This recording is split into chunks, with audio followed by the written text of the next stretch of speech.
네, 반갑습니다. 교보증권 리서치 센터장 김영렬입니다. 어, 네,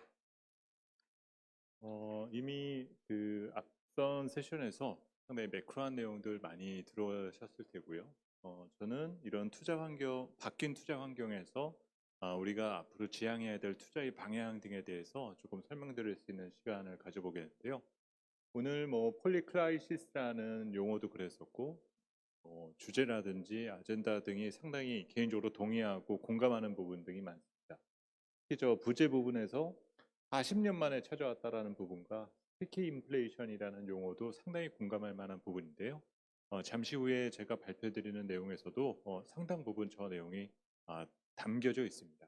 조금 대신 동의하기 힘든 부분 중에 하나라면은 마치 잡을 수 있을 것처럼 저렇게 잡아라라는 표현을 써놨는데요. 현실적으로 쉽지 않다라고 저희는 판단을 하고 있고, 그 어렵다라는 것을 전제로 해야 어떤 투자의 그림이 그려질 수 있다라고 판단을 합니다. 타이틀에서 제가 개척의 시대와 그리고 약탈의 시대라는 표현을 쓰게 된 부분은 지금 우리가 바뀐 투자 환경을 살게 되었기 때문에 앞으로 우리가 투자 활동을 하는 데 있어서도 관점을 달리 가져야 된다라고 판단하고 있는데요. 그동안에는 세계화, 통합의 시대를 우리가 살아왔기 때문에 남들보다 열심히 공부하고 노력하면 부를 쟁취할 수 있는 그런 시대 등을 우리가 살아왔습니다. 그렇기 때문에 개척의 시대를 우리가 그동안에 지내왔다라는 거죠. 우리가 개척해야 될 땅을 발견해서 먼저 깃발 꽂고 그 땅을 일구기 시작을 하게 되면 아주 달콤한 과실을 우리가 쟁취할 수가 있었던 겁니다. 하지만 지금은 탈세계화 그리고 어, 어떤 지역 경제 그리고 기업 산업 간 경쟁이 심화되는 시대에 살다 보니 이제는 정해진 것을 어, 그 어떤 동등한 기회가 제공되지가 않고 남의 것을 빼앗아 와야만 나의 부를 증식시킬 수 있는 환경으로 바뀌어간다라는 점이죠. 그래서 이런 시대가 과거에도 분명히 있어 왔는데 조금 전에 말씀을 드렸었던 것처럼 40년이라는 시간이 상당히 힌트가 되는 부분이다라고 보고 있습니다. 먼저 가장 중요한 것은 지금 시장 상황을 판단하는 데 있어서 기준점이 되는 것은 달러의 가치를 어떤 식으로 판단할 것이냐라는 점이고요. 지난해까지 달러가 비정상적으로 강세 기류가 이어져 왔었고 점진적으로 완화적인 통화 정책 기조에 대한 변화라든지 미국의 어떤 공공부채 문제 등이 다뤄지게 된다라면 구조적 약세로에 대한 전환이 기대감을 가질 수 있다라고 볼 수 있습니다. 지금 화면에서 보시는 것처럼 지난 4분기부터 연초까지 달러의 추이가 약세로 전환되면서 우리 국내 증시가 힘을 받는 모습 등도 보여왔고요. 왼쪽의 표를 보시는 것처럼 1월달 달러의 가치가 하락하는 기간 동안에 글로벌 주요국 증시가 급등하는 사례 등도 있어 왔었죠. 하지만 다시 달러의 가치가 강세 반전 그리고 최근에는 금융 불안 이슈 등이 터지면서 이제 어떤 시스템 리스크에 대한 어떤 전이 가능성이라든가 앞을 예단하기가 상당히 어려운 환경 등이 만들어져 가고 있습니다. 현재 우리가 판단하는 것은 달러의 구조적 약세 쪽에 베팅을 하기보다는 오히려 잠정적으로 달러의 가치가 조금 더 달러의 가치가 상승할 수 있다는 점 등을 생각하는 부분 등이 필요할 것 같고요. 상단의 코스피 흐름과 그리고 이를 위험 자산에 대해서 우리가 설정해서 본다라면은 위험 자산 가격에 대한 상단의 가격 저항이 만만치 않을 것이다라는 점을 우리가 인지해야 된다라고 보고 있습니다. 그렇다면 향후 뭐 위험 자산에 투자 기회가 없느냐? 전혀 그렇지만은 않습니다. 지금 화면에서 보시는 것처럼 기준금리와 달러 인덱스의 추이 등을 놓고 본다라면 과거 금리 인상 기조가 끝나고 인하 기조로 선회되었을 때 달러의 강세가 일단락되었었던 과거의 사례 등은 분명히 있습니다. 하지만 2000년대에 보였었던 것 같은 구조적 약세에 대한 가능성은 크지가 않고 지난 2018, 19년도에 있었던 것과 같이 어, 달러의 강세가 어, 둔화된다라는 정도에 대한 의미가 크고 이종 통화에 대한 평가 절하 압력 자체는 조금 더 커질 수 있다라고 저희는 보고 있습니다. 이런 변화를 의미하게 되는 것은 우리가 고금리 시대를 살게 되었을 가능성이 크기 때문인데요. 불과 2주 사이에 실리콘밸리뱅크의 문제라든지 크레딧 스위스의 문제 등이 터지면서 이번 주에 있을 미국 연준의 3월 FOMC에서 금리 인상 가능성이 크게 낮아져 있는 상태이고, 이번에 인상을 하게 된다 하더라도 이제는 인상 기조가 끝날 것이다라는 생각들을 하고 있습니다. 문제는 그 이면에 많은 투자자들이 긴축 기조가 끝나게 되면 본격적인 완화 기조, 연내 금리 인하 등과 같은 시나리오들을 그려가고 있는데요. 지나치게 희망적인 메시지라고 볼 수가 있습니다.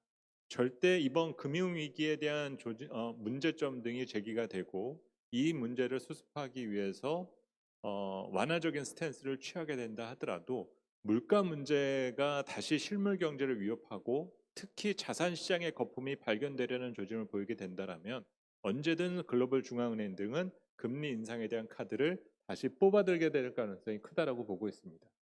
지금 화면에서 보시는 것은 2000년 이후로 현재까지 제가 전략 업무와 리서치 업무를 시작했었던 것이 2000년도부터였었는데요. 저는 22년 동안 시장 금리가 떨어지는 것밖에 보지 못했습니다. 그러니까 당연히 지금 저렇게 급등하는 시장 금리가 곧 다시 또 저금리로 바뀌겠지다라고 생각할 수도 있는데, 오히려 그렇지가 않고 지금 화면에서 보시는 2번의 경로, 빨간색으로 표시된 경로처럼 절대 금리가 레벨업 되었을 가능성 자체가 있다라는 거죠. 이거는 연준이 말하는 중립금리의 레벨업이라든가, 그리고 잠재 성장률, 기대 인플레이션의 레벨업 가능성 등을 내비치는 부분이고, 이런 구조적인 인플레이션에 우리가 내몰렸었다라는 것은 다음 파트에서 설명드리는 부분이 가장 중요한 이유가 되었다라고 저희는 보고 있습니다. 지금 화면에 보시는 것은 탈중국 두 가지 한자를 썼는데요. 첫 번째 탈은 벗어날 탈, 두 번째 탈은 빼앗을 탈입니다. 제가 올해 연초에 CES를 다녀왔고 미국을 방문하면서 가장 인상 깊게 느꼈던 부분 중에 하나가, 미국에서는 중국의 의존도를 크게 낮췄고, 그리고 다시 중국과 마주할 의지가 없다라는 점 등을 많이 느껴볼 수가 있었습니다. 이 얘기는 즉, 그동안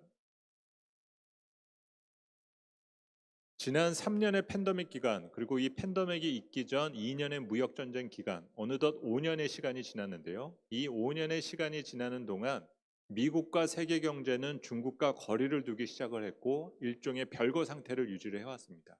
그러면서 엄청나게 불편함을 느낄 것이다라고 생각을 했는데, 막상 시간이 지나고 나니까 적응을 하기 시작을 했다라는 거죠.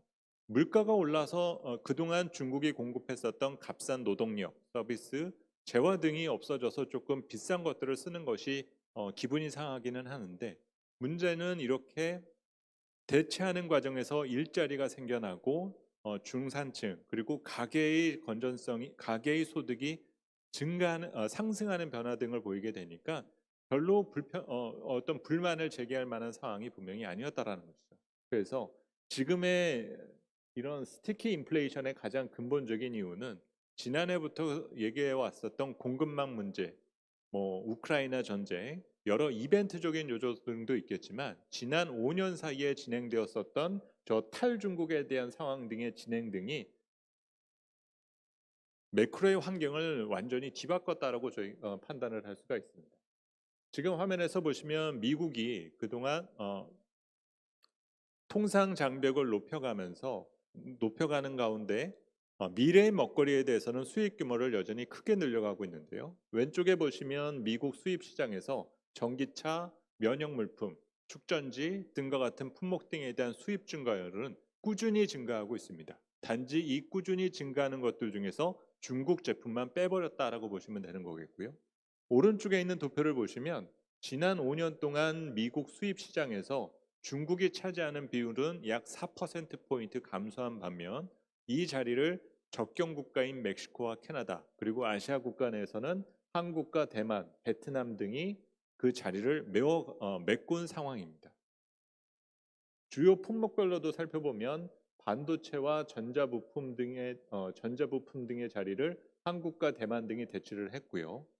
무선 통신, 가전, 등에 대해서는 베트남 등이 그 자리를 메워주고 있는 상태입니다. 결국 중국이 미국과 서구권 경제에서 빠져나온 자리를 누가 쟁취하느냐가 중요하고, 그 쟁취하는 과정에서 일자리만 제공해 준다라면 그 해당되는 글로벌 기업들은 상당한 기회 요인이 생긴다는 점 등을 느껴볼 수가 있습니다. 지금 화면에서 보시는 것은 우리 주요 업종별 연초 이후의 주요 수익률 동향 등을 보여드리고 있는데요. 2차 전지가 수익률이 좋았다라는 점 등은 이미 알고 계실 겁니다. 그런데 의외로 연초 이후에 수익률이 좋은 업종들을 살펴보면 IT 가전, 화학, 철강, 디스플레이, 자동차 등이 연초 이후에 현재 가장 우수한 수익률을 보이고 있습니다. 일부 전략가분들은 이런 업종의 강세를 보이는 것을 경기 민감주의 시대가 돌아왔다, 올 상반기 경기 침체나 여러 우려 사항 등이 지나고 나면 이익 저점도 통과하고 투자 환경이 좋아질 테니 이런 경기 민감주를 사는 것이 올바른 선택이다라고 얘기를 하고 있습니다. 그런데 저는 조금 다른 의견을 갖고 있는데요. 올해 수익률 상위 업종들은 불과 2, 3년 전, 그리고 이 팬데믹이 발생되기 이전 중국에게 잠식당했었던 기업들입니다. 그리고 서구권 경제에서 우리와 중국 사이에 수출 경합도가 높았었던 기업들입니다. 중국이 엄청난 시장을 확보하고 있고, 이런 규모의 경제의 기반으로 한 세계 시장으로에 대한 진출은 많은 글로벌 기업들에게 엄청난 위협이 될 수밖에 없었습니다. 우리 기업들도 마찬가지였었죠. 하지만 현재는 인플레이션 감축법이라든지 핵심 광물특법 등과 같은 중국을 견제하는 장치 등과 통상 장벽 등이 생겨나다 보니 이제는 우리 기업들도 중국과 동등한 위치에서 경쟁을 해볼 수 있는 기회가 생기게 된 부분입니다. 새로운 성장 요인이 생겨났다라기보다는 그동안 중국에게 빼앗겼었던 시장을 다시금 되찾아올 수 있는 기회가 생겼다라고 볼 수가 있다는 점이죠. 그런 상황에서 최근 우리 기업들이 상당한 기회 요인 등을 찾아가고 있는 것 등으로 볼 수가 있습니다. 중국도 크게 다르지는 않습니다. 지금 화면에서 보시는 것은 지난해 중국 31개 성시 경제 성장률 등을 보여드리고 있는데요. 가장 아래쪽에 지난해 부진한 경제 성장을 보였었던 도시들은 광동, 베이징, 상하이 등과 같은 3차 산업, 그리고 금융산업 등과 같은 의존도가 높은 도시 등이 상당히 낮은 성장을 보였는데요.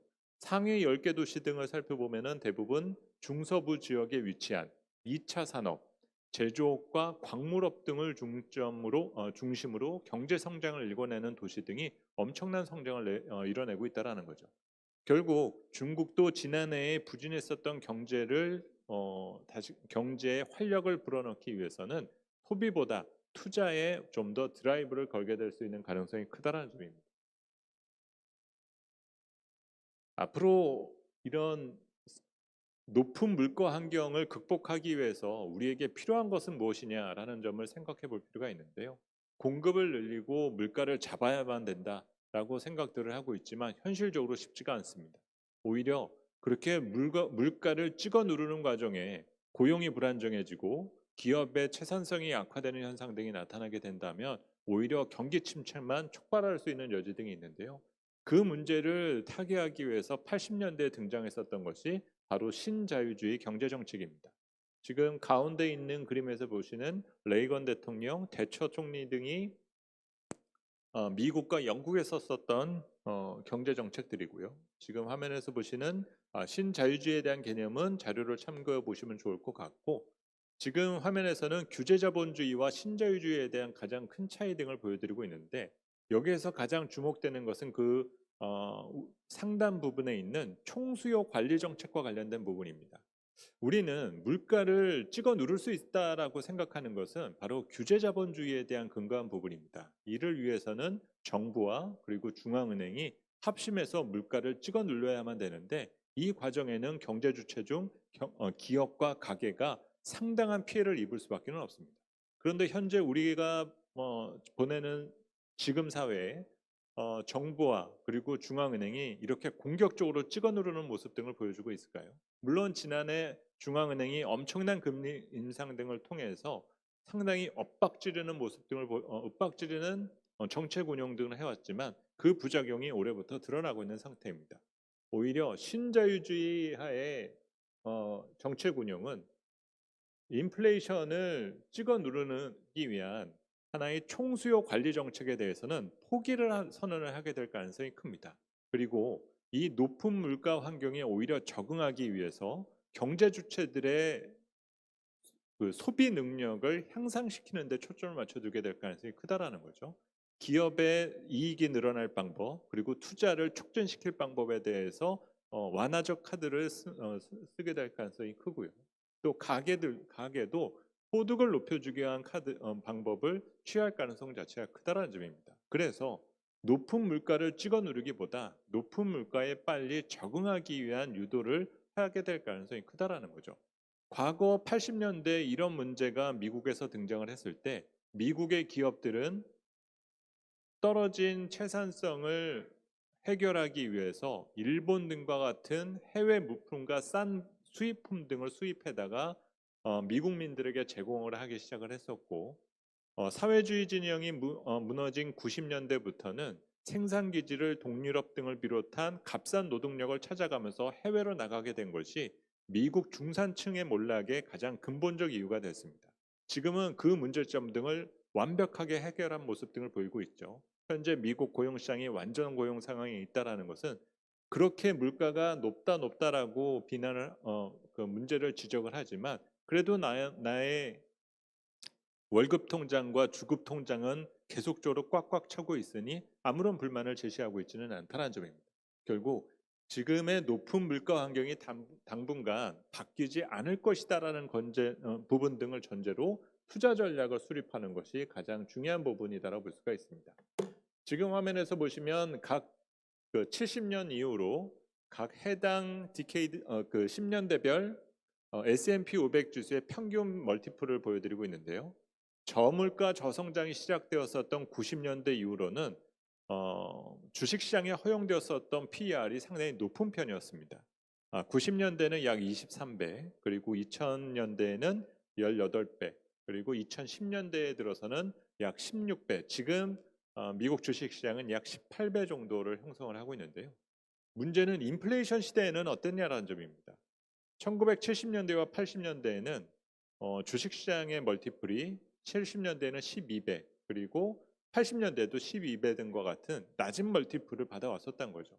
이렇게 주식시장이 어떤 저물가의 프리미엄을 누리지 못하고 고물가 디스카운트를 받게 되는 상황에 대한 이유는 바로 수익성을 유지하는 데 어려움을 느끼기 때문입니다. 생산 비용이 그만큼 높아졌기 때문인 거고, 그래서 이 높은 생산 비용을 낮추기 위한 여러 가지 투자 방향 등이 제기가 되고 있다라는 거죠.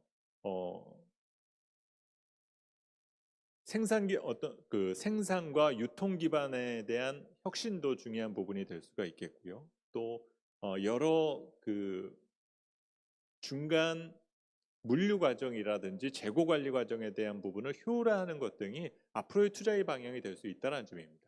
최근에 등장하는 챗GPT를 비롯한 다양한 여러 서비스와 생산성 향상에 대한 기술은 우리 일반 소비자들에게 제공하게 될 최종 재화에 대한 모습 등을 만들어내는 그런 것이 아니라 기업의 생산성을 높이기 위한 부분이 될 수 있다는 것이죠.